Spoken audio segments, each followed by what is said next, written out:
Welcome back. We are teeing up for our final game of the day with NME eSports versus Cloud9. And Cloud9 successfully snapped a 4-game losing streak against Teammate, but one win doesn't mean they're just out of the woods right now. Yeah, the games that they lost involved C9's bottom lane getting shut down, but against Teammate, Meteos was playing around the middle and the bottom lane, and it seemed like the winning formula for them. It got Sneaky rolling, and he cleaned up fights as Jinx. He was 10-1-7 on that champion, showing up to the late game fights, having enough crit to clean up. And also a big part of this was Incarnation helped them engage as Varus. Yeah. So he was kind of filling a little bit of a role that High was before. First in the fight, start the fights, poke people out, and continue the fights. I absolutely loved what they did last week, and if Cloud9 want to get their groove back, it's this formula that they need to kind of hone more and more. And that play kind of allowed him to fill that void of aggression where he's been looking in his play, but not get him too aggressive into the wrong spot. On the other side of the rift, NME eSports are still something of an unknown, you could say.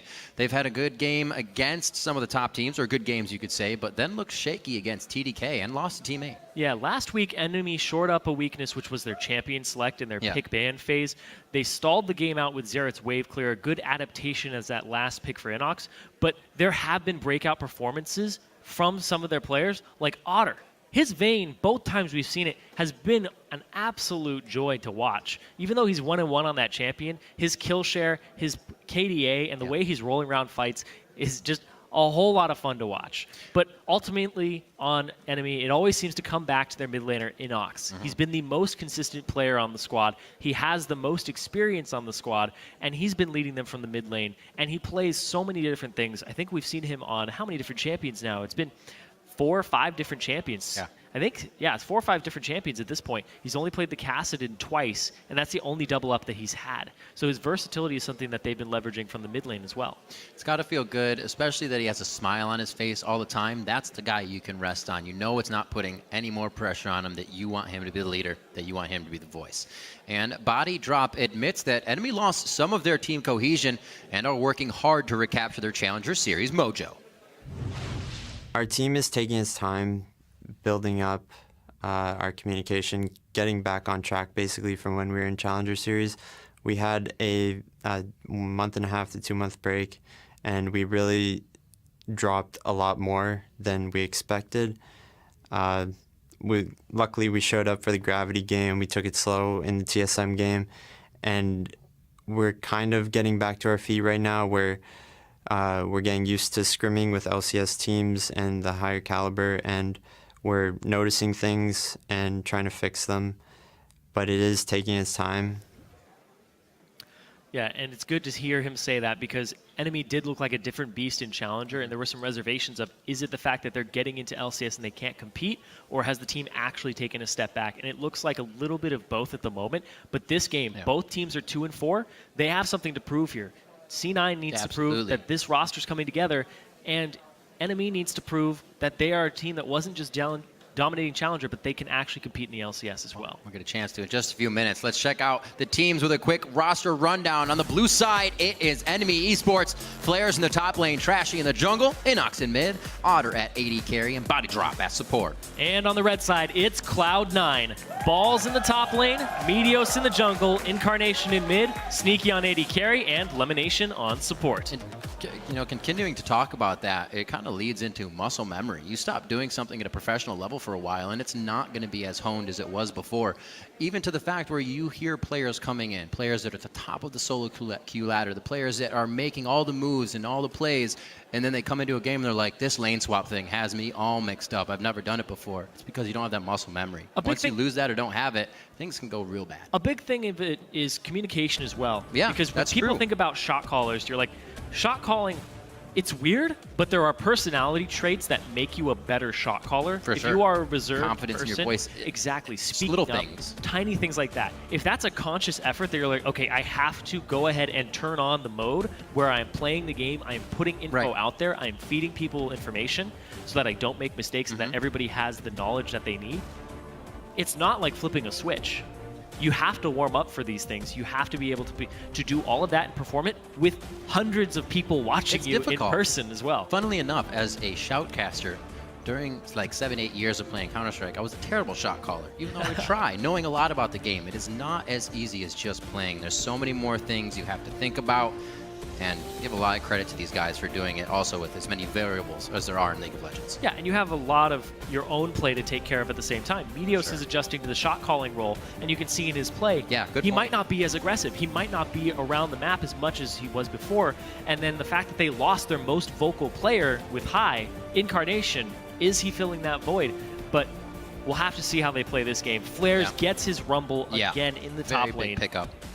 I love this because Flaresz, #1 in solo queue ladder in North America. Absolutely. He's got aggressive champion across the board, whether it's his Hecarim, he plays things like Riven as well. I wouldn't be surprised if he plays Echo now in the top lane, but the Rumble for him is another champion that he's very potent on. It's one of his top most played champions, and he's delivered on it before, but the problem is how is this going to revolve around NME as a team? Because they kind of fell a little bit to the wayside with their team coordination, their team fighting. It's true. Is this the game where they pick it back up? It's true, but as Cloud9 get with the bans they've had, kind of looking at 3 top lane bans that flex on the Echo, he knows how to play against Rumble. He is an undefeated Rumble. So is it okay to give that over to Flaresz? Like you said, Flaresz obviously very formidable player on that as well. So we'll see how they decide to switch things over. Cloud9, that is a lock-in of the Nidalee and Sivir right away.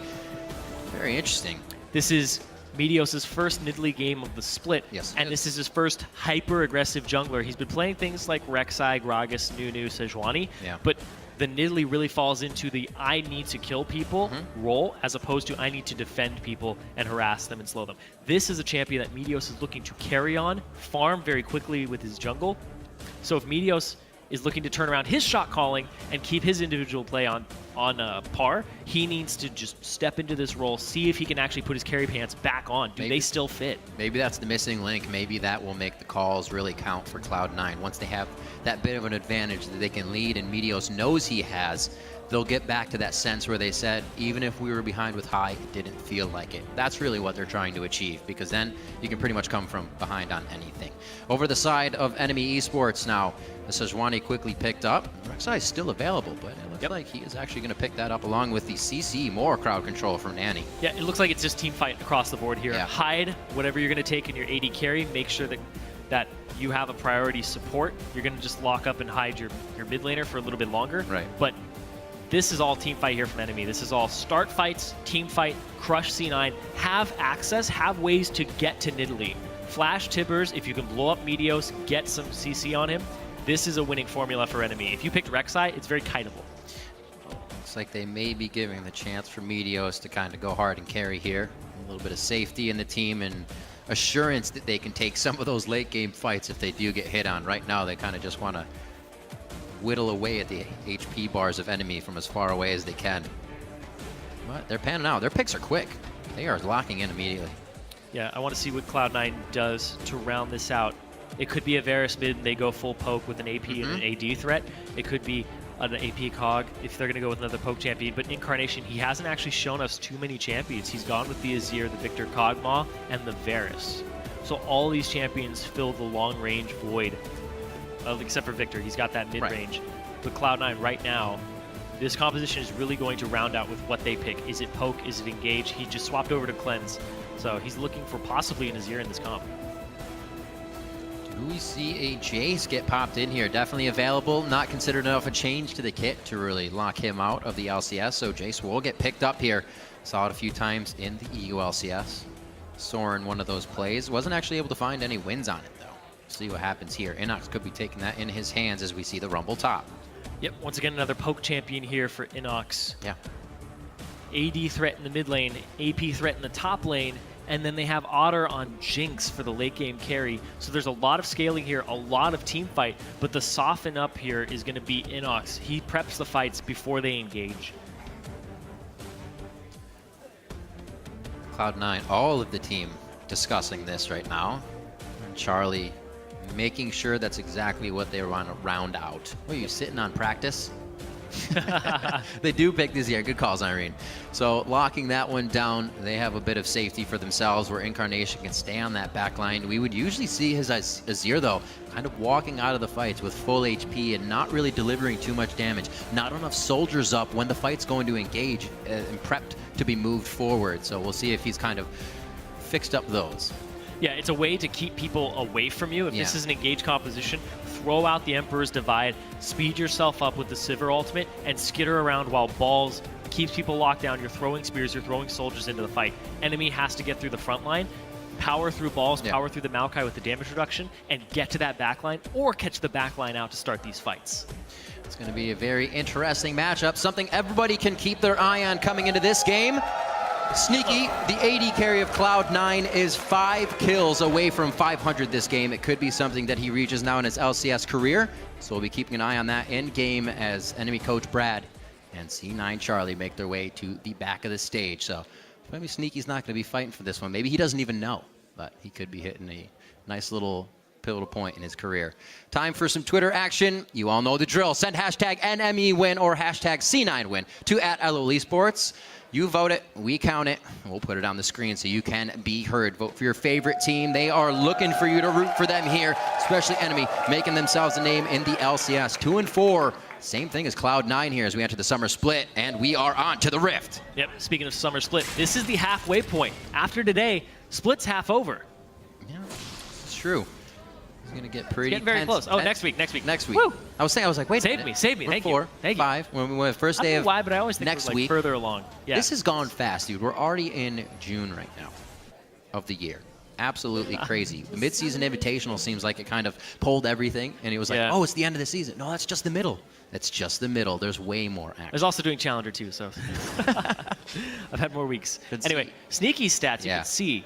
Just the fact he's doing more damage, he's involved in all these fights, and his KDA on Sivir really high. I actually want to see how many games that over. That looks like it's over just one game. That's not impressive. Play another game. Here we go. This is going to be it. He'll maybe hurt or help the KDA on this one. Early wards going out as they usually would. Numerous early wards. Also getting the gate ward too to make sure Cloud9 gets the exact matchup they want here in the beginning. And pings will go out to figure each of them out as well.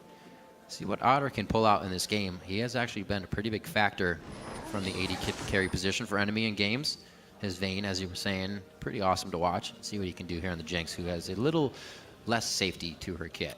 Yeah, the thing that I've been looking for Otter and seeing if it's a marked improvement over time is his positioning in the fights, because he's really reliant on a frontliner, and Trashy is the only frontliner they have in this team squad. Maybe Bodydrop eventually, but it's an Annie. He's always going to be squishy. He'll be on the front line. He'll be dying on the front line very quickly. But Otter doesn't have a whole lot of peel, so they rely on multiple threats to have Enemy operate in the way that they like to. So now, right now though, C9 is actually in Enemy's jungle, and it is a lane swap. C9 are making this a lane swap. They're taking the Grump, they're taking the entire side of this jungle right now. And there isn't a whole lot of information actually going over to Enemy. What is their response to this? They do have Flaresz starting up jungle camps though. Well, at this point, Enemy's saying, all right, nobody's in lanes. They're doing something funky in the top side of the jungle. So do they just decide to go figure out that they have nothing? Gotta watch out for if Thresh comes around though onto the Jace. How does... Well, it looks like they're actually going to stick that as well. Everybody's going to try it. How do they get in here? Balls hasn't leveled up an ability just yet for the level 2. Just sitting on the sapling. So making sure that his Twisted Advance would be available if they were going to go for the dive. Still a bit hard to get a gank off on Chase. It would have been good with a Thresh, but you got 4 abilities right there at level 2. So he'll still get out and hammer some people away if he wants to. So Cloud9 back to their own jungle, still sharing a bit there, or getting some assistance from LemonNation, at least on the damage as he makes his way across. But he is completely sticking with the team right now. Interesting style there to give solo XP here to Sneaky in the top lane. He gets a freeze on it, it seems. Oh, actually, no freeze. He didn't get there in time. Both lanes are... So it's slowly. Both lanes are actually slow pushing towards the bottom. It looks like it's going to be 4-man from Enemy to the bottom lane. And then in the top lane, they're going to try to emulate the same thing. Enemy's already on this turret, though, and they have a Jinx. So we'll have to see. They've already gotten up to it, and they're going to do some damage to it already. Sneaky missing that one CS. That makes him start to fall behind. Won't be a problem here. But like you said, each team trying to mirror each other right now. Maybe it's going to be 4 top, 4 bottom. We may see this going down. Oh, no. No, they're actually wrapping around middle. They're not actually going to come to that bottom lane for the jungler here. Looks like they want to pick on Incarnation a little bit. That's one way. You kind of get set in your ways and you think everybody's doing one thing. That one path mine could get you into a lot of trouble. And right now he figures there's going to be 4 on the bot side of the map. He does hover towards the top side. Not a lot of mana onto InnoX. It could be the flash coming in. Ooh. Trashy not able to equal it. Trashy actually flashed there as well. So that's a loss for him. Trying to close that distance. Right. You can see the turret status though. Top lane turret, very close. They're just trying to bounce this wave. Bottom lane turret at the same time. It's still got about a 5th on it, a 6th on it. And they have to clear one more wave, and this is actually a cannon minion wave too. So down bottom a little bit more. They have to rush this down as fast as possible. And since it's a cannon minion wave, it's got more HP in it. It's got more HP, and the fact that the turret's going to have to get more hits off, I don't know if they're going to be able to bounce this wave effectively. Right. So NME now reacting off of a not failed gank in the mid lane. I'll just say it was failed actually. Flashes were blown. But it did happen as well on Incarnation's side, so they could rinse and repeat. But using that small advantage to get the dragon, bottom turret as well. They do give themselves a bit of a lead here, statistic-wise, but the gold's going to look the same. But they didn't bounce the bottom wave. There's a cannon in it, so it's going to continue to push forward. That's a good point. C9 side. C9 successfully bounced the top wave, throwing balls up there. They get the dragon on NME's side. But I want to see what happens with this freeze, because they're actively freezing this and trying to make it push further down the lane. Sneak is going to be able to pick up good CS here, hanging out for a while. Tier already stacking on InnoX in the mid lane. Nice little hook onto Bodydrop to be a nuisance from the side of LemonNation there. Slow moving. Looks like all the members of NME felt it was a good time to back after that dragon. So back out into the lanes. We'll see how much pressure Trashy can put back onto the map here as Meteos has kind of been all over the place already. No wards for either team just yet, so not a lot of knowledge here as they exit the base. You can see they're actually swapping the lanes back. Yeah. Putting Otter on the opposite side again. Flaresz, he's been running around the map on this Rumble with 4 CS, 3 CS until he picked up that little wolf, but he does not have a lot of gold going his way at all. Good thing least gold in the works. game on this top lane Rumble. Still light equalizer on fire, as long as you have that ultimate, but getting there could be a problem right now. He's still walking around. Him and Trashy are going to be sharing whatever experience they go through if possible, but really trying to hit Cloud9 in the kills area rather than denying them things. Yeah, they're trying to hit him in that area, but Cloud9 are really just, they're farming better at this point. They're having better waves, and you can see Balls, 20 CS up. He's 400, 500 gold above Flaresz. And then if you flip it over to the jungle matchup, matchup is actually 300 gold ahead in Meteos' favor. So that's where this gold advantage is coming from, is Meteos' farm and Balls farming as well. Otherwise, it's pretty even across the board. Supports 80 carries and mids. It's just down to the Nidalee farming really important camps very quickly, like Scuttler and like Romp. And the fact that Trashy's picking up some scraps. Flaresz basically has nothing at this point. That's pretty much ambient gold, turret gold. But look at this. Whoa! Slides right in. Incarnation with the Emperor's Divide. And he's forced to go back out. Not a lot of mana in your pool there for the entry. Was hoping Meteos could come with a finalizing kill and actually draw a teleport aggro. It wasn't a full teleport, but that is going to be down for Flaresz. Yeah, the fact they got the TP is the biggest part of that play with the Ignite. They didn't even get a flash from InnoX there, but Incarnation going for a play, and InnoX kind of just slipped through the guards. He paid them off. Yeah, that was very nicely done by him. He's getting 2v1'd, but he gets out successfully. Pressure over towards the side of enemies red. Doesn't look like they'll be able to actually do anything with this here. Cloud9, Meteos, really aggressive on this Nidalee, getting into places where he shouldn't be. And that's what old Meteos used to do. Making the right decisions, but only when he thought they would work. I always saw him going in for ganks previously in games. Looks like his calls are kind of back where he wants them. Yeah, farming, getting a lot of CS for himself, so he's very powerful. Whenever his teammates talk about him, it's always Meteos comes out of the jungle with the most effective gank. Right. Otherwise, he's not going to go for it. And right now, like you said, he's farming up. He's going to be this monster of a Nidalee and a huge AP threat on his team. Hopefully you can get back to that point for them. We hear CLG say the same thing about Pobelter. You just know this guy is going to be able to show up to a fight and do something. And that was really what Meteos provided for the team, being able to start and usually finish the entire thing. along with the rest of the team. 8.5 in here. That first dragon over to NME with the aggression that we saw Cloud9 showing up in the top lane for a little bit. No kills yet on the board, just yet. His flashes have had to be blown for these ganks to come in. No kills. BF sword purchased already for Sneaky. Otter a little bit behind in that regard, but he's freezing this wave, making sure that he's able to pick it up very slowly. But you could see Sneaky and Lemon are both in this top lane. A little unusual. I think they would. I would have thought that since they got BF, they would go middle and try to force it. But instead, they're worried about the wave clear. They're looking more for a pick here. I don't know how much they're actually going to get accomplished in this lane. Had to see what happens to Otter. Burn! Putting on the afterburners. Yeah. He's happy he got Boots. That probably actually helped him there pretty good for that play distance that he almost got hit up on. But Boots pickaxe seems to be a better buy against a rushing Sivir coming at your face. Flash for flash there between support and AD carry. Otter, now he can't freeze the wave. They broke the freeze, but he still needs to back for a BF sword before anything happens, because if he shows up to the same fight as Sneaky, he has way less damage output at this point in the game.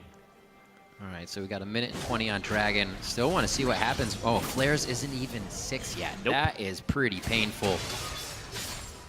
Still sitting on 1,000. I was going to say, what happens when you get the wablam damage that can come in from a shock blast, from the missile, from an Annie, from an equalizer? The LeBlam? Wablam. Oh. Wablam damage. I thought it was the LeBlam. No. I thought you went It's a W. W. It's a W. 1 minute, we could see that damage coming through. But right now, without a level 6 Rumble, this is going to be very hard. He also blew his flash. Doesn't have even the Haunting Geyser Sword Boots yet. So they may have to actually just give up. Yeah, they don't really have the second dragon. They don't really have the combo here yet either. Trashy just hit 6. Flaresz very close to it. And Otter still hasn't backed for his BF sword. He's sitting on 2,100 gold. Looks like by the time he backs, he'll be able to actually purchase something else on top of it. Yeah.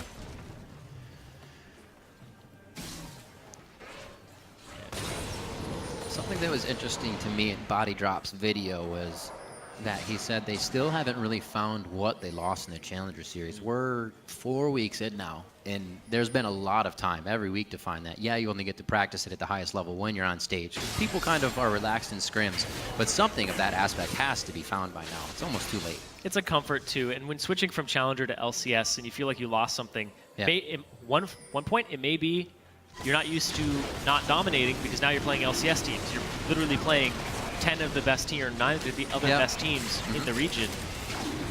So if you come in expecting to just dominate it, it's a little high expectation there. We haven't seen anything close to that since Cloud9. A little bit of Origen over in Europe. Yeah, very true. UOL as well. And we can see what happens to teams in general. Cloud9 now tied at 2-4 with NME. You lose your way a little bit, and it's very hard to find that path again, especially when it's something like your shot caller, or actually taking a very long break we see is affecting NME here throughout the Challenger to LCS season. Hopefully things that can be patched up for a few wins that keeps them out of the no-no zone towards the end of the season, because only one team gets that spot. We don't want to be that team. Flash in from Bodydrop, very, very quiet, or no, it's almost too quiet. That's going to be LemonNation going down. One less hit, a Sneaky. Oh, he has the spell shield up. That only stays up for a few seconds, rather. Very, very nicely done. And we are going to get a quick pause. Like, did that hit a spell shield? I want to know. It's a bug. It should have killed him. But yeah. Like when LemonNation got bopped, he actually could do too much possibly. We'll get that for you shortly. But that was the combo right there. Flash, Tibbers, Annie-stun onto an immediate start cooking them with the Rumble ultimate into a Sejuani Glacial Prison. Really, really good combo there to take out LemonNation, get Sneaky extremely low, get his summoner spells out as well. So LemonNation basically saying, I couldn't move there. I felt like I was perma-stunned. He was perma-stunned. Yeah, his screen froze, they said. So looks like it might be a quick his screen froze. Yeah. So it wasn't it was a big stun. He was stunned the entire time. It was a light stun. That's how hard Bodydrop hit him.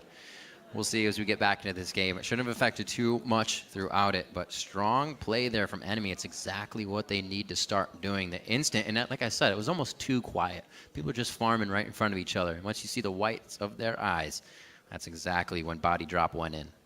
So they definitely know how to utilize the Annie play. A great block by Sneaky on that spell shield. Like I said, 1.5 seconds is how long that stays up. You don't have very much time to calculate something flying at you like that, but hit it at the right time. I don't know how much that actually would have changed the outcome of the play. Looking back at it, Lemon comes out of the bush to flay. Oh, yeah, he got bopped. Yeah, he comes out of the bush to flay, gets stunned again. Oh. And he doesn't even have flash up at the same time, so he's on Rumble ulti the entire time. Yeah, stunned, and then Sejuani ultimate coming in Yeah. after body drops. Like we said, where's the Wablam damage? It's right there. And it Wablam. actually froze his screen.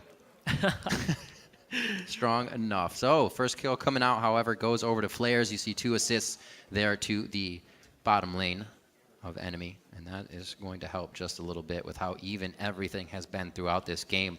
Meteos and Balls, as we said, kind of controlling their lanes, and what's happened with the swaps is the bit of a gold lead that you're seeing here along with Cloud9, but not too much. Definitely still anybody's game. Got to see if Flaresz can use this money now to start being Rumble. He only has recipe items still. Yeah. We're pretty far into the game. Yeah, picking up that kill and contributing. He's still half the CS of Balls, a little bit under that, but he's at a point where he's only 300 gold behind. So picking up another kill and netting him that will help him close that distance. But the big gold disparity is actually just the jungle still. It's that 500 gold difference between them, between the Sejuani and the Nidalee. Meteos already has the completed Magus enchant, and he's got Ruby Crystal in his inventory, so he's ready to start going towards that Rod of Ages. Interesting. Haven't seen it too much. Looking at enemy as well. We were just talking about Flaresz, but the stack for InnoX coming in 242 of 750, charging up rather at a regular rate, but hopefully that burst is something they can use at the same time.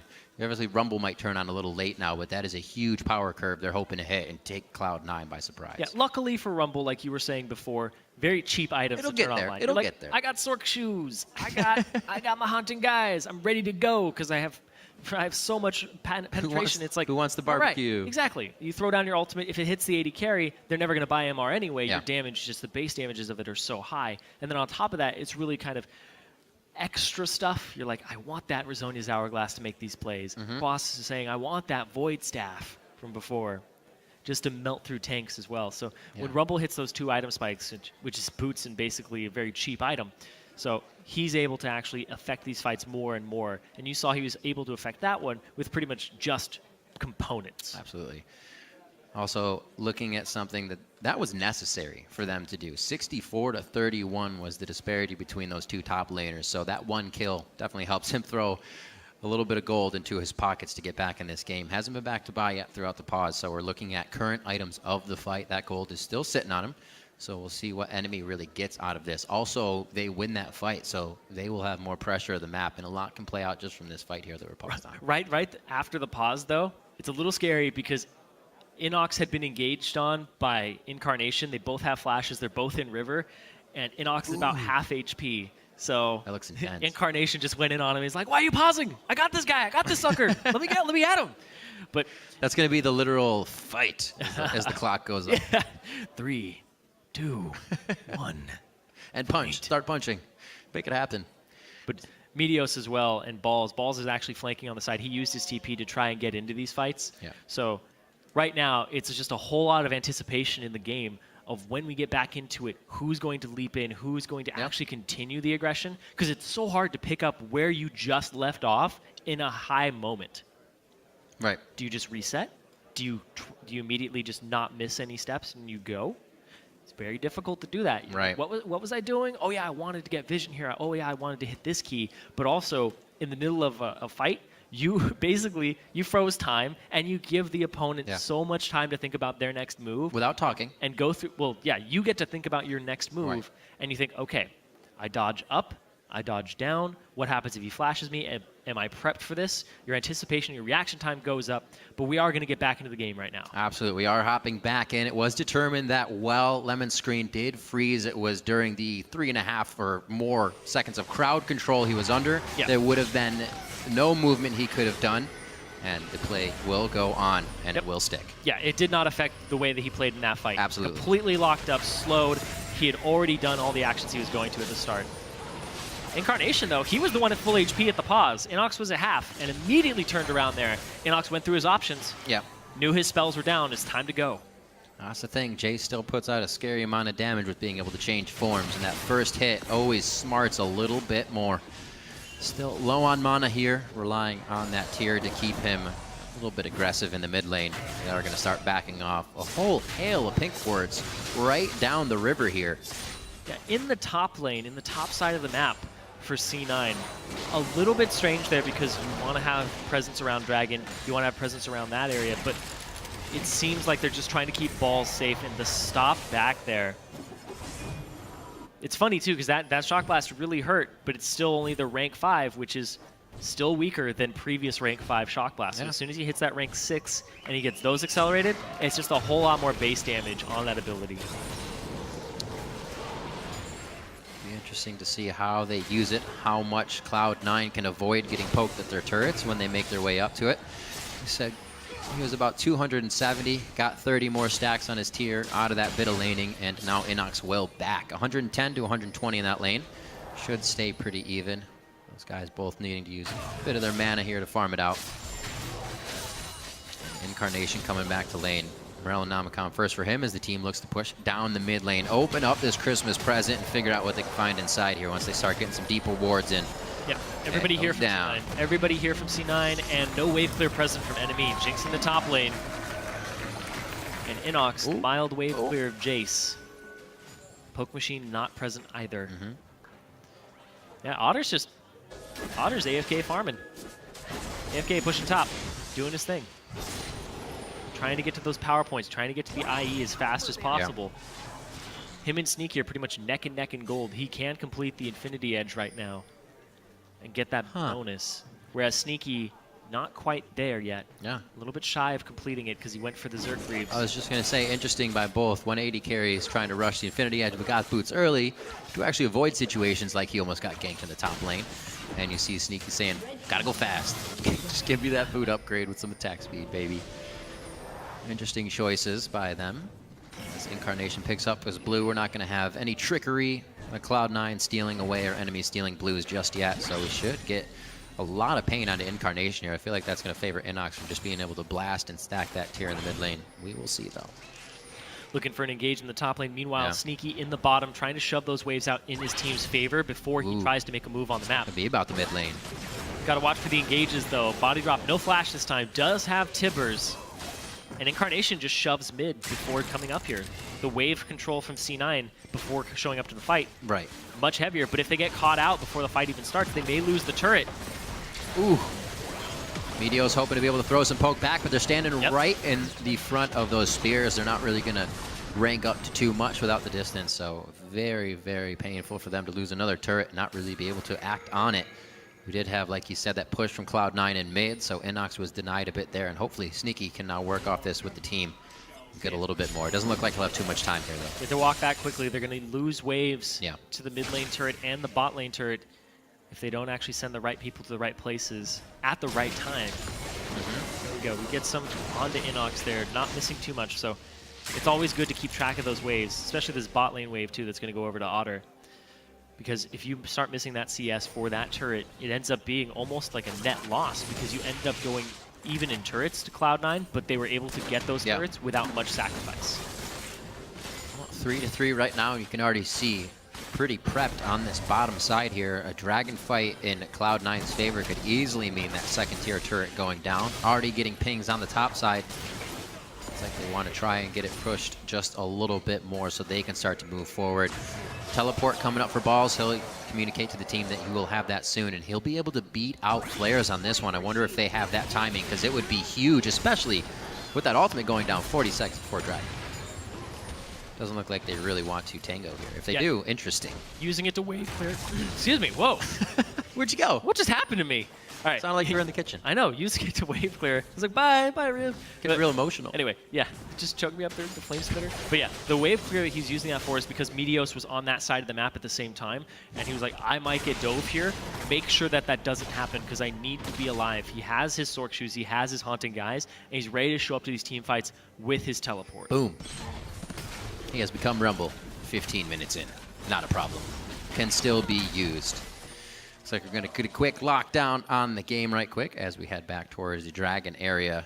And we'll see what this one pans out to be as well. Looks like they back to Lemon, so we may get a restart on his PC here to make sure this does not happen again. Good thing we caught it outside of a fight where it still cannot affect any part of the gameplay. So looking at the scoreboard, still a slight gold lead coming in for Cloud9, pressuring things very slowly in this game, knowing the enemy could really come back with, again, another one of those flash ultis, a poke. Something that could really take them down. Cloud9 may not have the kills, but they do have the map control. Yeah, the map control is going to be extremely important, especially when this team that enemy is drafted is all about fighting and softening you up before the fights. This is just a lot of engage that they always have to be conscious of. So if you lose that map control, if you lose the vision, you have a Sejuani coming from Fog of War and ulting like what just happened to get that one kill to enemy. Right. So Cloud9 cannot let up the pressure with the Nidalee, and especially since it's not a double Sightstone team, that they have to be on top of their vision control and press it while they have it. So we are actually going to get a swap on Lemon's PC. It has been confirmed, so this issue does not reoccur once again. So it seems to happen. I love how it's like there's something wrong with it. Just swap out computers. That'll fix it. Boom. It's no longer the have you tried turning it off and then back on again. It's Never. just swap it out. That computer's broken. We've evolved. It's the better of the choices, making sure that Lemon gets the game he needs with the rest of the team. And we'll be continuing this in just a few minutes. The first fight for enemy to come back in this one was a very big engage in the bot lane. Just kind of recap things lightly. That only offered one kill to them, but may have set Cloud9 back a bit. Like we said, Cloud9 controls the map, enemy with the kills. We still have a lot more game to go, and while we work out the issues on stage, we are going to send it over to the guys on the analyst desk. Thank you, gentlemen. And as he mentioned, hopefully we'll get those technical issues sorted out quickly, but since we have the time, I do want to actually look ahead in this matchup, since both Irene and Riv have done a fairly good job of recapping everything that has happened up to this point. So when we look at the compositions and the gold as it stands, we see the majority of the differential laying on that Maokai as of right now. But with these teams, where do we expect them to go as the game plays out? Yeah, so the thing here is this composition for NME is basically the exact same composition that Team Liquid used, switch out the AD carry. Super similar. So it relies a lot, as we talked about in the previous game, on stacking that combo of the AoE stuns, get the Rumble ultimate right on over it. The big difference here is that Cloud9 do not have Alistar. They do not have one of the biggest tools that TSM had in that game, the combo breaker, to try and soak up some of the initiation. So it's going to be a lot more difficult when they get to that team fight.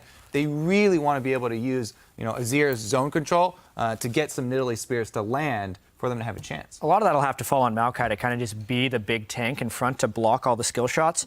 We were talking a little bit during the game just about Jace and his appearance here versus a Varus, because obviously Varus can shoot through things for diminished damage, but Jace, it just explodes right away, which kind of puts even more emphasis on Balls' Maokai, which has a lead, to get really huge this game, because if he's not a big threat, it's 4 squishy targets right behind him that are really at the mercy of the skill shot power and projectiles of NME. Right, and we're very curious to see which way he goes, because right now he doesn't have any armor.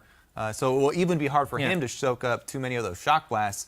The thing about Jace is that he's got the really high impact cues that are coming in, so the accuracy is also even more important. And Varus gets to fire off a lot of arrows. Yeah, we'll look to see how the itemization develops there for Balls in the top lane. The other interesting aspect of this is that there is the Azir on Cloud9's side, which is, the primary damage dealer from this team comp, which is what Bjergsen was playing in that game. And we saw evidence of both things happening. One, a fight where he gets entirely locked down and is not allowed to do damage up by that Baron Pit. And then one where he wasn't able to be zeroed out super quickly, had the Zhonya's, and was able to roll through the rest of the team. So when we talk about positioning for Cloud9 and the itemization there and protecting the Zero, I think that's going to be pretty much, the crux of success in this game.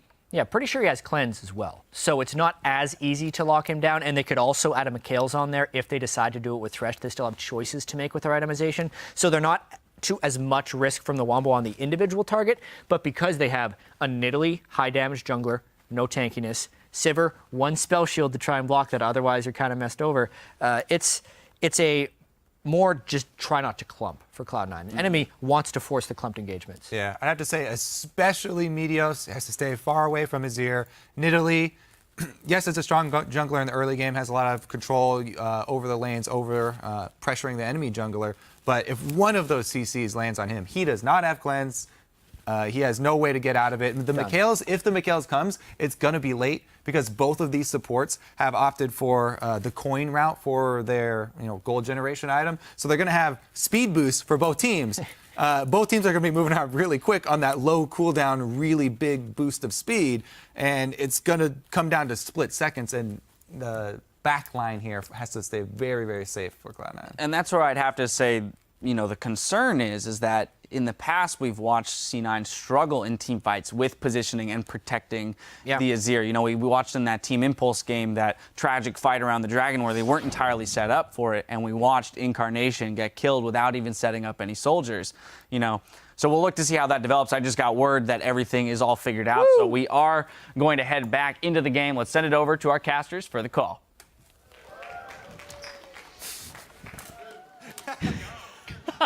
Don't worry, we got you guys. Thank you very much, Dash. We are about to head back into game. Thank you guys for taking the reins for a few minutes there as we got everything organized and set up. LemonNation back on a new PC, and we are going to be back onto the Rift. Ladies and gentlemen, apologize for the wait, and we're back to the action. 17:40 as where we're at in the game here. A little bit of a dragon on the plate, Zyrene, and it looks like both teams are quite hungry. Yeah, and that Shock Blast is going to hurt a lot. It is at that looks point like it. where it's a 320 base damage spell. Crowd is feeling. Plus about 100 more damage from his just his items. And that's before Acceleration Gate with the 40% increased damage. He's doing a lot of damage with that when it lands. The Shock Blasts have to count here.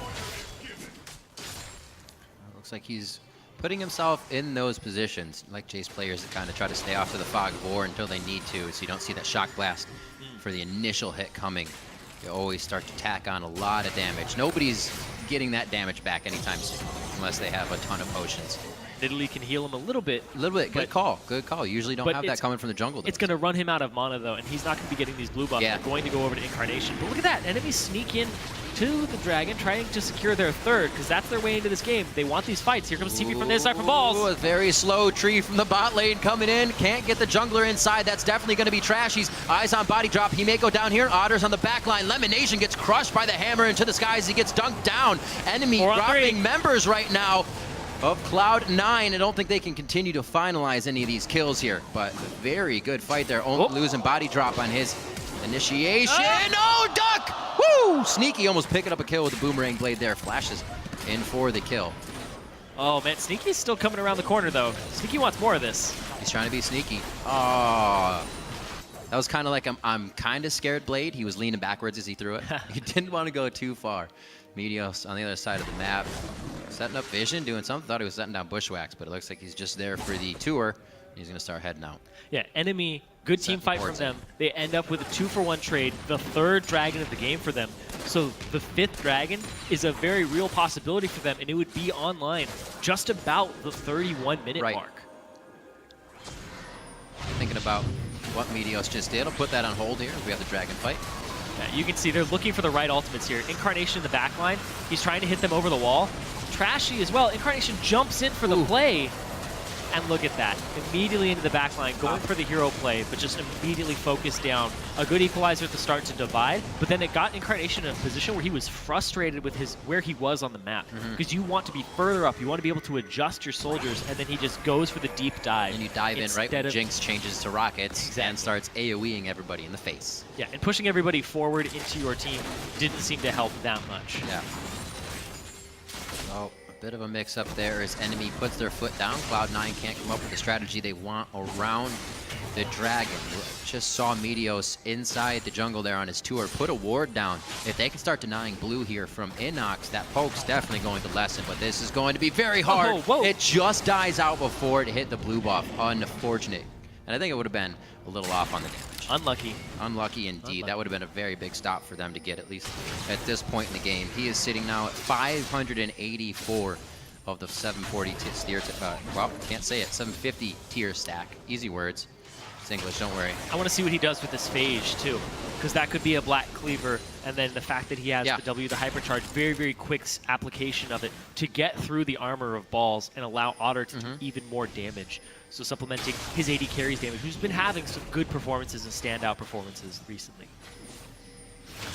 Righteous Glory finished onto balls. If they do want to try to go for a hard engage, it might be difficult. You have an Annie, Sejuani that could hit it.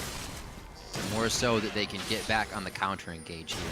What are you looking for from Cloud9 right now, Cyrene? If they were to be able to get a fight, where would they be able to get It's all about softening it up, playing around choke points with Azir, but you don't want to play around choke points against a Rumble. So playing to your strengths kind of plays to the enemy's strengths.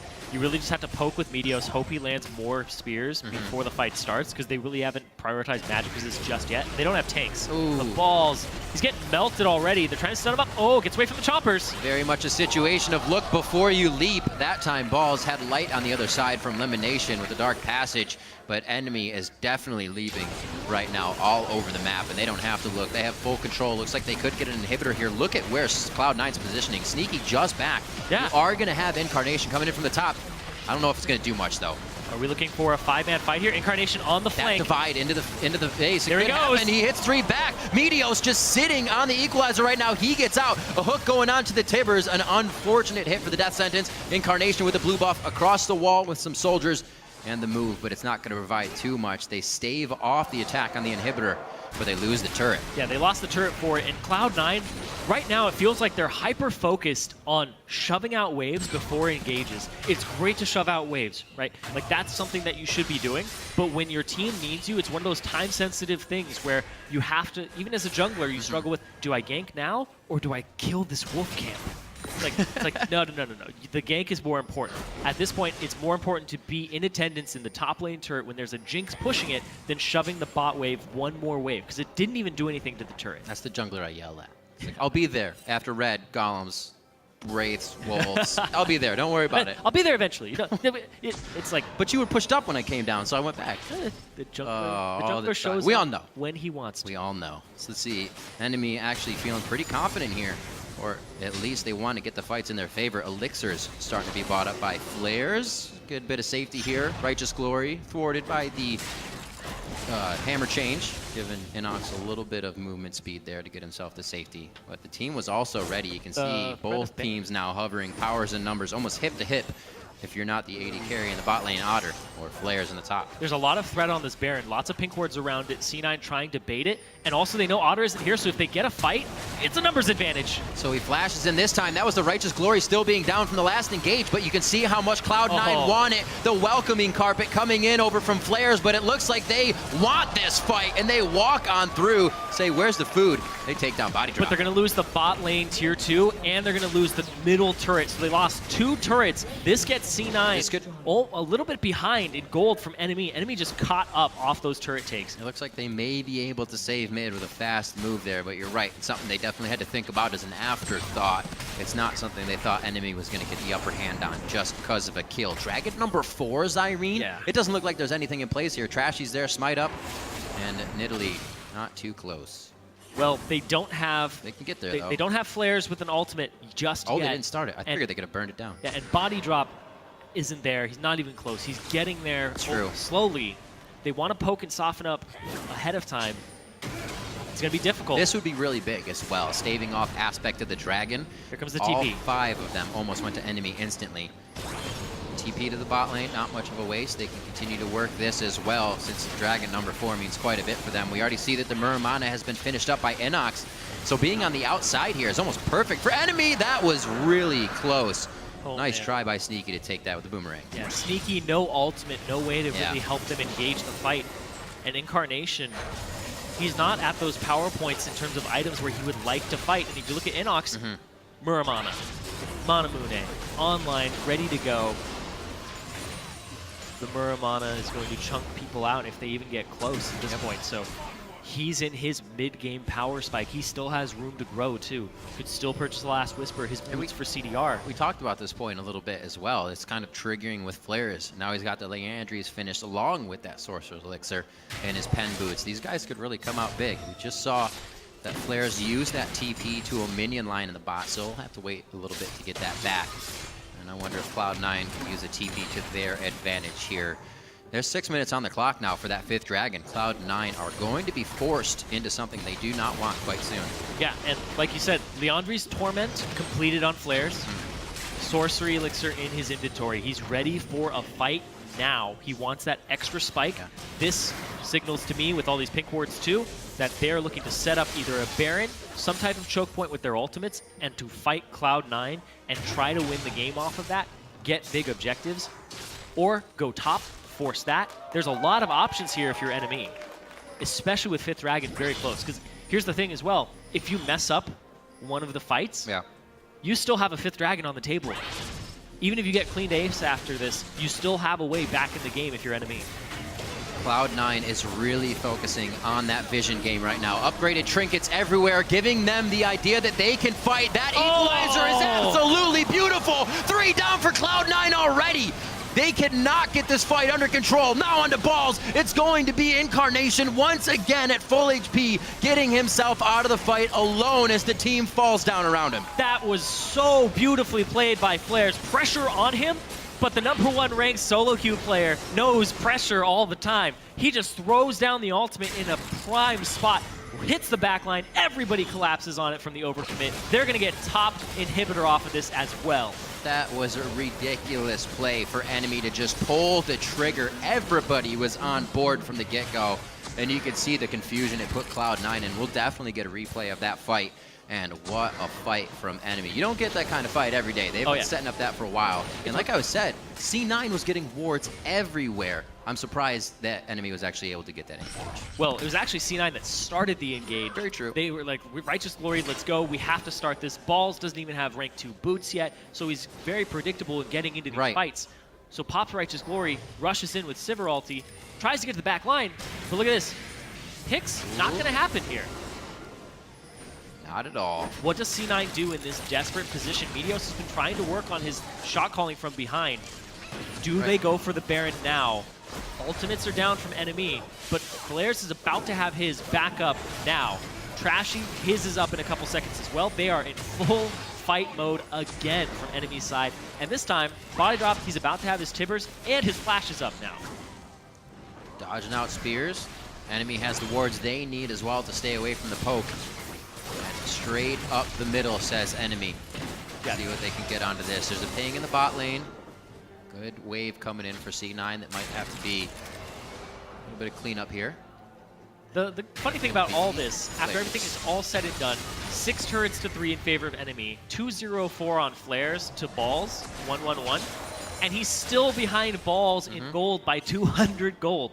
Flaresz's impact with very little gold on Rumble, because of the placement of his ultimates and the way he's playing these fights, is just making all the difference here. NME playing the waiting game very well this time.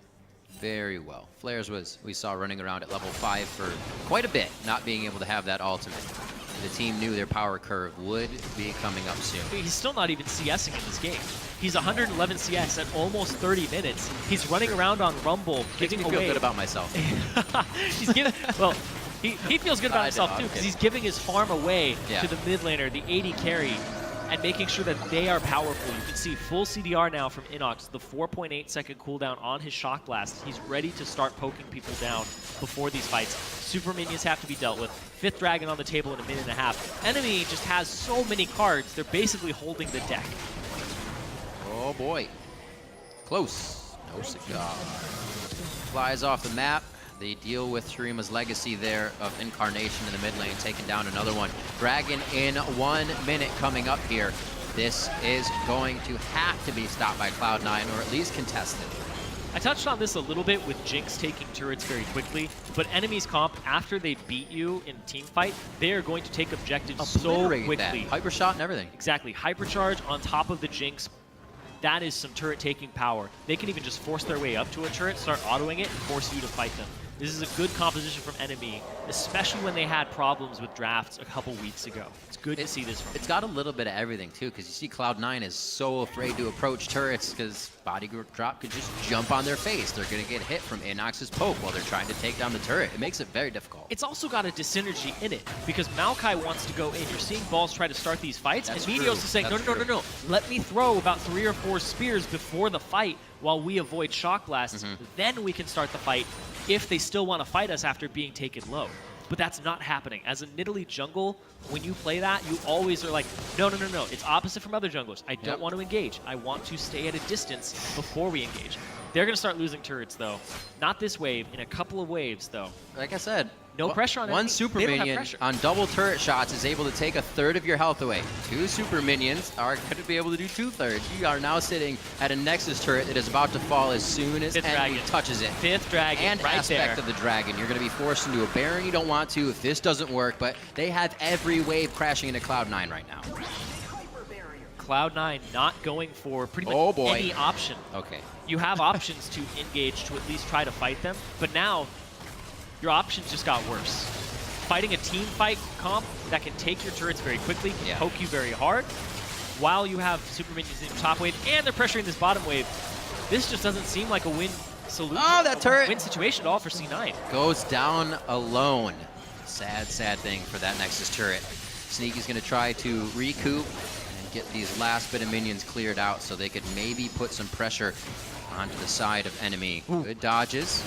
And the aspect of the dragon making them look all shiny. Oh! So close. See, this is the point where Meteos gets to throw all the spirits I feel like this he is wants, the wave but that they're they ready. go. There they go.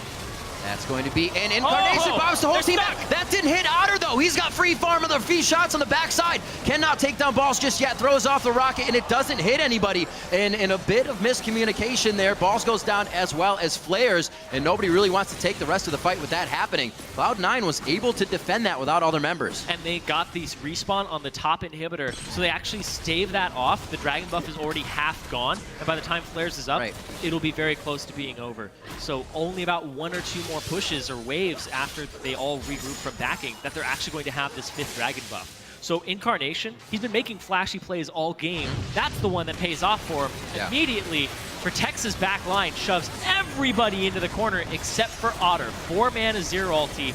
If that was paired with something that would do a lot of AoE damage in that corner, that would have been a one-team fight for C9. Ends up being even, though. You see that follow-up isn't there. They have, what, at most a Boomerang Blade to pass through everybody on the team, right? Yep. A Maokai Vengeful Maelstrom to get popped at the end after it mitigates damage. Very hard for them to take the full 5v5 fights here for sure. Back to shoving the top, though, and setting up Baron. Have to start putting a little bit of pressure on the enemy. Let them know that they will not be walked all over, but enemy actually no care to that aspect. And they are still just trudging forward now. It looks like it's going to be this inhibitor going down. Like you said, it's going to be fast once they get there. Shots over to Sneaky, the Hypercharge, and Jinx absolutely eating up the inhibitor here. 34 minutes in, a 2.5 thousand gold lead, as all enemy needs to keep this control over Cloud9 here. Once again, enemy have so many options right now. And they're denying resources everywhere, too. Shutting off the options to Cloud9. Cloud9, though, the fact that you need a 4-man, a 0 ultimate into a corner to even come out even on a fight just shows you, despite the gold being 3k difference right now, enemy have so many more advantages than just the You have to have the intangible show at this point. You have to have the plays and the shot calling from C9 if they want to get back into this. And speaking of plays... Oh, no! Incarnation feels safety under his own turret. But a false sense of security gets him down. The red carpet is laid out, and balls will be the next one to get charred down. It is going to be enemy running up the mid lane now. The waves aren't where they would really want them to be as it was earlier, but they will have enough here to drop this next turret. Start giving C9 one hell of a game. 35 minutes in. Great job by enemy so far. Yeah, they're just chunking these down. 35 minutes. This is the point in the game where people start getting a cannon minion every wave, but this is where enemy already wants to end the game. 10 seconds on Incarnation. There's the ultimate from Sneaky. LemonNation doing what he can. It's going to be Meteos trying to fly to the backside. He says, follow me this way. But enemy is going to be the next team to take down Cloud9 and bring themselves to 3 and 4 on the summer split. Enemy takes down Cloud9.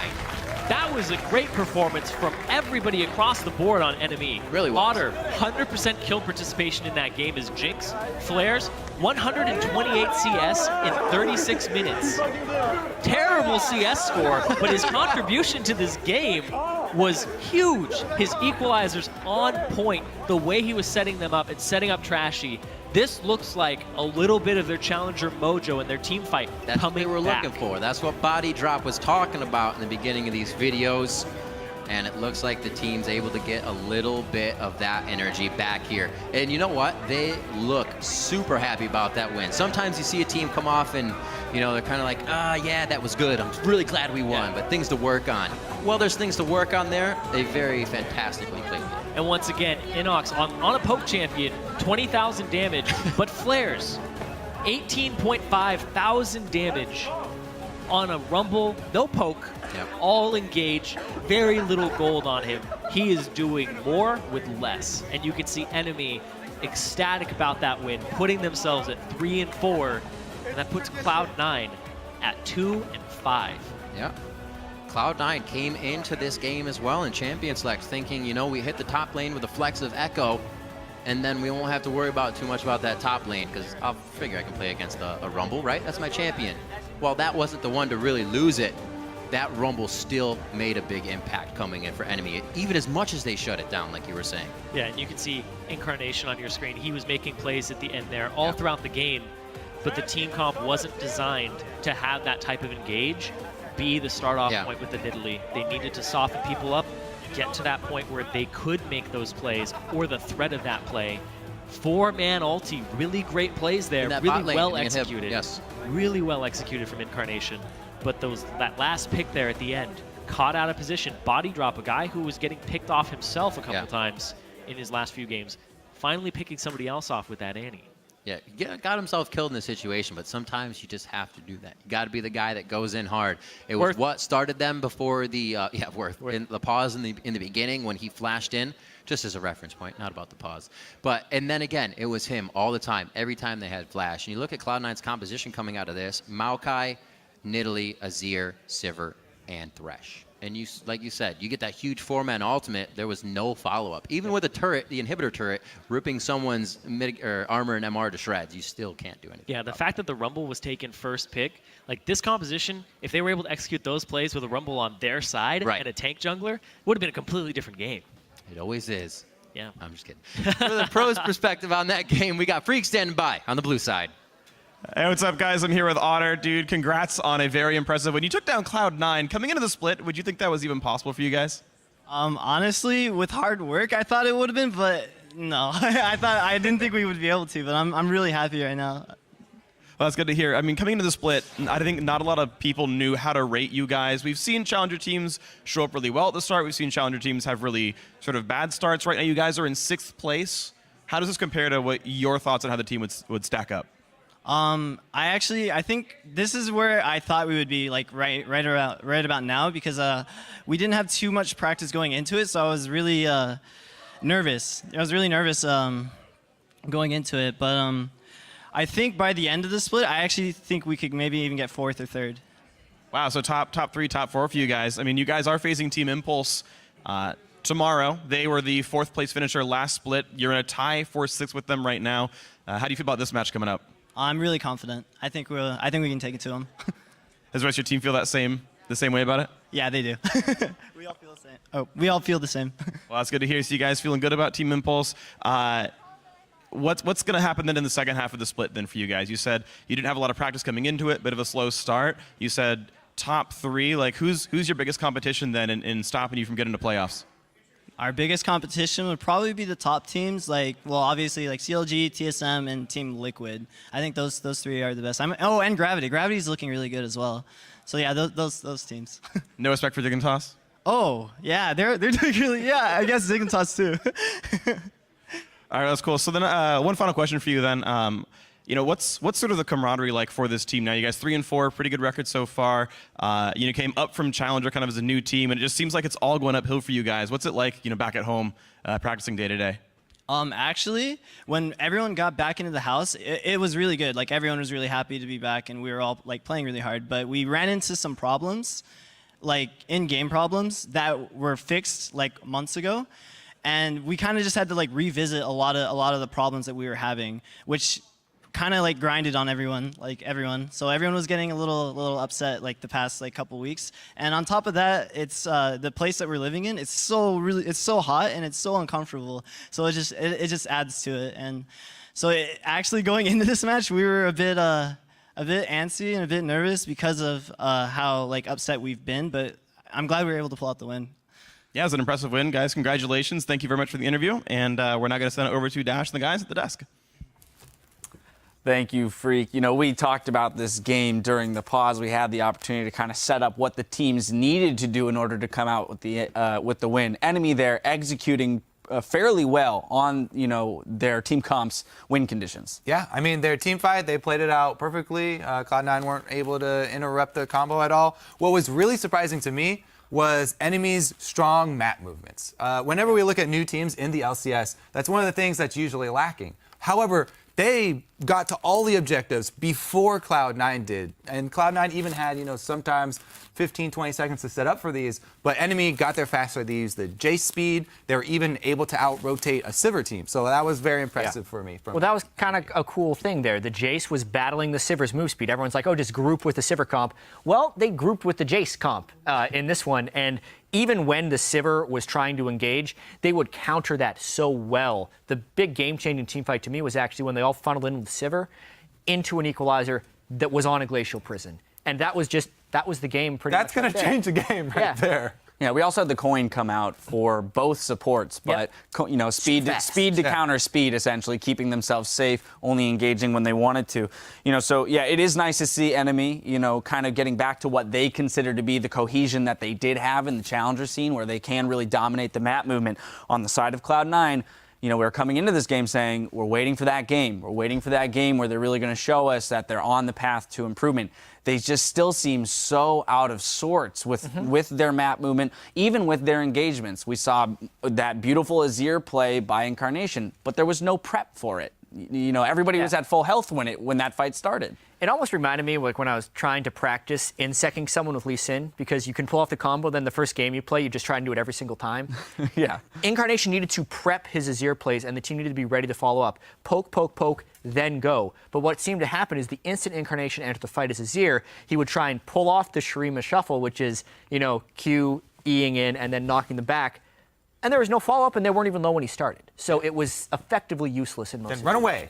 Yeah, and then run really fast. Right, maybe be a distraction, have them follow you out of the base. So yeah, still unfortunate, you know, miscommunication there from Cloud9 that we're seeing, but, you know, good on NME for picking up the win. It will set up a very interesting matchup tomorrow against Impulse, as those teams are now sharing 6th place. You know, with that win, we do have NME eSports in 6th place, but let's see how the rest of the league is arranged. Alone in 1st place, we have Counter Logic Gaming. Now, one game back in 2nd place, we've got Gravity, Dignitas, Team Liquid, and TSM. In 6th is NME and Team Impulse, followed by Cloud9, Team 8, and TDK. Let's take a peek at what's on tap for tomorrow, starting with Team 8 versus Team Dragon Knights. After that, Gravity will challenge Team Solo Mid. Then we'll close out Week 4 with Team Liquid versus Team Dignitas. That will hit your browsers at noon Pacific Daylight, 9 p.m. Central European Summertime. Now for myself, the casters, and the entire live broadcast crew, thank you for watching, and we'll see you tomorrow.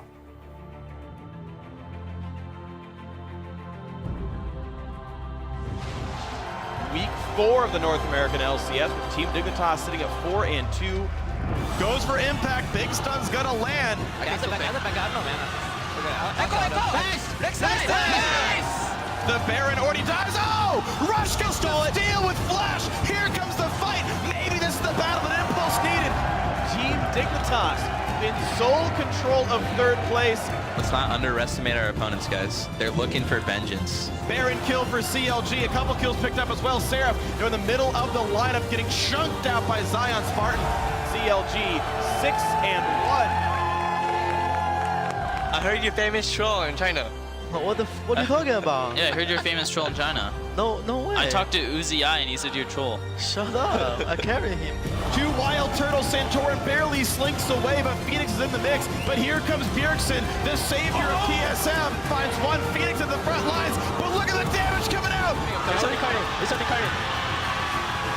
Good press on Cardi. Good press on Cardi. He's done. And would you believe it? From behind, Team Solo Mid knocked down Team Liquid. Bloop. Juke. Wait, he went back to base. That. What the Whoops. Hunter's back in base. Hunter f***ed up. They get inside the head of Team 8 and they take him down. That equalizer is absolutely beautiful. 3 down for Cloud9 already. bring themselves to 3-4. Enemy takes down Cloud9.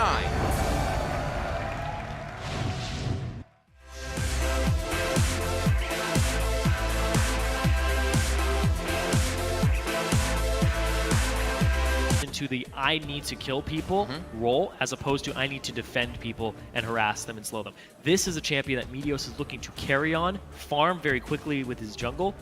So if Meteos is looking to turn around his shot calling and keep his individual play on par, he needs to just step into this role, see if he can actually put his carry pants back on. Do they still fit? Maybe that's the missing link. Maybe that will make the calls really count for Cloud9. Once they have that bit of an advantage that they can lead, and Meteos knows he has, they'll get back to that sense where they said, even if we were behind with high, it didn't feel like it. That's really what they're trying to achieve, because then you can pretty much come from behind on anything. Over the side of NME eSports now, Sejuani quickly picked up. Rek'Sai is still available, but it looks like he is actually going to pick that up along with the CC, more crowd control from Nanny. Yeah, it looks like it's just team fight across the board here. Yeah. Hide whatever you're going to take in your AD carry. Make sure that you have a priority support. You're going to just lock up and hide your mid laner for a little bit longer. Right. But this is all team fight here from Enemy. This is all start fights, team fight, crush C9, have access, have ways to get to Nidalee. Flash Tibbers, if you can blow up Meteos, get some CC on him. This is a winning formula for Enemy. If you picked Rek'Sai, it's very kiteable. Looks like they may be giving the chance for Meteos to kind of go hard and carry here. A little bit of safety in the team and assurance that they can take some of those late game fights if they do get hit on. Right now, they kind of just want to whittle away at the HP bars of Enemy from as far away as they can. But they're panning out. Their picks are quick. They are locking in immediately. Yeah, I want to see what Cloud9 does to round this out. It could be a Varus mid and they go full poke with an AP and an AD threat. It could be an AP cog if they're going to go with another poke champion. But Incarnation, he hasn't actually shown us too many champions. He's gone with the Azir, the Victor Kog'Maw, and the Varus. So all these champions fill the long range void. Except for Victor, he's got that mid-range. But Cloud9 right now, this composition is really going to round out with what they pick. Is it poke? Is it engage? He just swapped over to cleanse. So he's looking for possibly an Azir in this comp. Do we see a Jace get popped in here? Definitely available, not considered enough. I want him to be the voice. And Bodydrop admits that Enemy lost some of their team cohesion and are working hard to recapture their Challenger Series mojo. Our team is taking its time building up our communication, getting back on track basically from when we were in Challenger Series. We had a 1.5 to 2 month break, and we really dropped a lot more than we expected. Luckily, we showed up for the Gravity game. We took it slow in the TSM game, and we're kind of getting back to our feet right now where we're getting used to scrimming with LCS teams and the higher caliber, and we're noticing things and trying to fix them, but it is taking its time. Yeah, and it's good to hear him say that, because Enemy did look like a different beast in Challenger, and there were some reservations of, is it the fact that they're getting into LCS and they can't compete, or has the team actually taken a step back? And it looks like a little bit of both at the moment, but this game, both teams are 2-4. They have something to prove here. C9 needs to prove that this roster's coming together, and Enemy needs to prove that they are a team that wasn't just dominating Challenger, but they can actually compete in the LCS as well. We'll get a chance to in just a few minutes. Let's check out the teams with a quick roster rundown. On the blue side, it is Enemy eSports. Flaresz in the top lane, Trashy in the jungle, InnoX in mid, Otter at AD carry, and Bodydrop at support. And on the red side, it's Cloud9. Balls in the top lane, Meteos in the jungle, Incarnation in mid, Sneaky on AD carry, and LemonNation on support. And, you know, continuing to talk about that, it kind of leads into muscle memory. You stop doing something at a professional level for a while, and it's not going to be as honed as it was before. Even to the fact where you hear players coming in, players that are at the top of the solo queue ladder, the players that are making all the moves and all the plays, and then they come into a game and they're like, this lane swap thing has me all mixed up. I've never done it before. It's because you don't have that muscle memory. Once you lose that or don't have it, things can go real bad. A big thing of it is communication as well. Yeah, because when people think about shot callers, you're like, shot calling, it's weird, but there are personality traits that make you a better shot caller. For if you are a reserved confidence person, in your voice. exactly, speaking little up, things, tiny things like that. If that's a conscious effort that you're like, okay, I have to go ahead and turn on the mode where I'm playing the game, I'm putting info out there, I'm feeding people information so that I don't make mistakes and that everybody has the knowledge that they need. It's not like flipping a switch. you have to warm up for these things. You have to be able to do all of that and perform it with hundreds of people watching It's you difficult. in person as well. Funnily enough, as a shoutcaster, during like 7-8 years of playing Counter-Strike, I was a terrible shot caller, even though I try, knowing a lot about the game. It is not as easy as just playing. There's so many more things you have to think about, and give a lot of credit to these guys for doing it also with as many variables as there are in League of Legends. Yeah, and you have a lot of your own play to take care of at the same time. Meteos is adjusting to the shot calling role, and you can see in his play, Yeah, good he point. might not be as aggressive. He might not be around the map as much as he was before. And then the fact that they lost their most vocal player with High, Incarnation, is he filling that void? But we'll have to see how they play this game. Flaresz gets his Rumble again in the top Very lane. big pickup.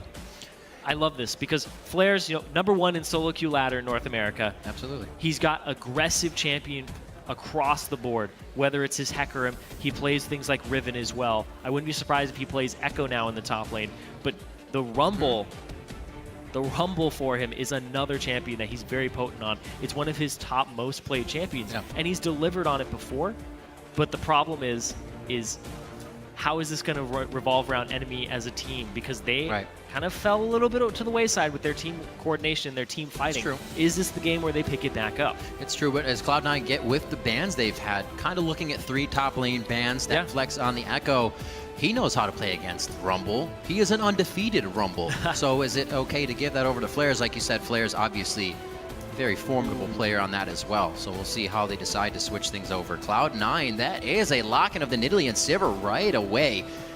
Very interesting. This is Meteos' first Nidalee game of the split, and this is his first hyper-aggressive jungler. He's been playing things like Rek'Sai, Gragas, Nunu, Sejuani, but the Nidalee really falls in. To the kit to really lock him out of the LCS, so Jace will get picked up here. Saw it a few times in the EU LCS. Soren, one of those plays, wasn't actually able to find any wins on it though. See what happens here. InnoX could be taking that in his hands as we see the Rumble top. Yep, once again another poke champion here for InnoX. Yeah. AD threat in the mid lane, AP threat in the top lane, and then they have Otter on Jinx for the late game carry. So there's a lot of scaling here, a lot of team fight, but the soften up here is going to be InnoX. He preps the fights before they engage. Cloud9, all of the team discussing this right now. And Charlie making sure that's exactly what they want to round out. What are you sitting on practice? They do pick this year. Good calls, Irene. So locking that one down, they have a bit of safety for themselves where Incarnation can stay on that back line. We would usually see his Azir, though, kind of walking out of the fights with full HP and not really delivering too much damage. Not enough soldiers up when the fight's going to engage and prepped to be moved forward. So we'll see if he's kind of fixed up those. Yeah, it's a way to keep people away from you. If this is an engaged composition, throw out the Emperor's Divide, speed yourself up with the Sivir ultimate, and skitter around while Balls keeps people locked down. You're throwing spears, you're throwing soldiers into the fight. Enemy has to get through the front line, power through Balls, power through the Maokai with the damage reduction, and get to that back line, or catch the back line out to start these fights. It's going to be a very interesting matchup, something everybody can keep their eye on coming into this game. Sneaky, the AD carry of Cloud9 is 5 kills away from 500 this game. It could be something that he reaches now in his LCS career. So we'll be keeping an eye on that in game as enemy coach Brad and C9 Charlie make their way to the back of the stage. So maybe Sneaky's not going to be fighting for this one. Maybe he doesn't even know, but he could be hitting a nice little pivotal point in his career. Time for some Twitter action. You all know the drill. Send hashtag NME win or hashtag C9 win to @LOL eSports. You vote it, we count it. We'll put it on the screen so you can be heard. Vote for your favorite team. They are looking for you to root for them here, especially Enemy.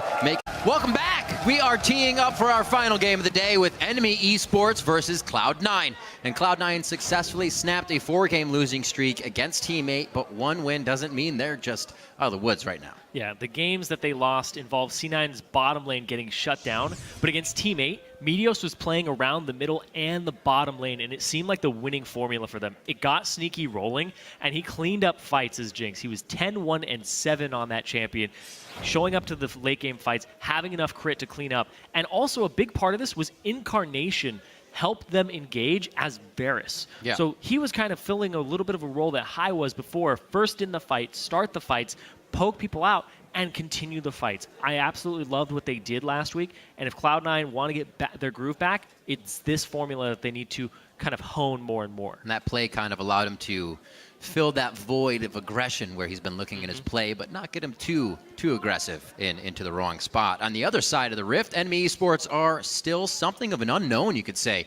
They've had a good game against some of the top teams, or good games, you could say, but then looked shaky against TDK and lost to Team A. Yeah, last week, NME shored up a weakness, which was their champion select in their pick ban phase.